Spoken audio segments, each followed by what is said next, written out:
Hey, what's going on everybody? This is Steve Sterling with Sentinel 17 Gaming. Thank you for checking out this video. If you like it, please hit that like button.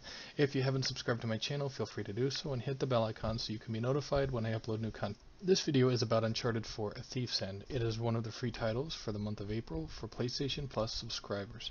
And Uncharted 4: A Thief's End is the last Uncharted game that we've had thus far with Nathan Drake in it, who is the main protagonist of the series.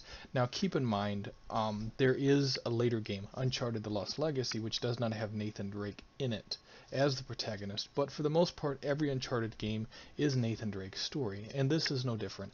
Now I'm not going into spoilers, obviously, because if you haven't experienced Uncharted 4 for yourself, I don't want to spoil that surprise for you, because there are a number of surprises in the story in Uncharted 4. A lot of people who don't own PlayStations, or maybe they owned PlayStations and they got rid of them, basically say Uncharted is a one and done experience, and I don't think that's fair, because Uncharted is an amazing adventure that you can play a number of times to get all the treasures and stuff that are available in the game, but it also has a multiplayer component that I'll discuss a little bit here in this video. Now, Uncharted 4 opened up the map in a number of different levels. As you can see, Nathan Drake and company are driving around in a Jeep in this particular level.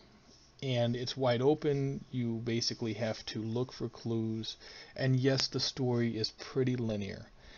But as far as an adventure, think about it like, kind of like Indiana Jones, except more modern and more action-packed, because, to be honest, Nathan Drake does get in scuffles with a lot of bad guys. But if you enjoy action movies, Uncharted 4's storyline and how well it is written is definitely for you. The storyline of Uncharted 4 is truly engrossing from start to finish, and every single one of the characters involved is phenomenal and very well written. As far as multiplayer for Uncharted goes, gameplay wise, it's a lot like Uncharted single player, but it's not really following a storyline. You'll have objectives, you'll have enemies that you have to take out, but it's not as in-depth, I guess, as Uncharted 4.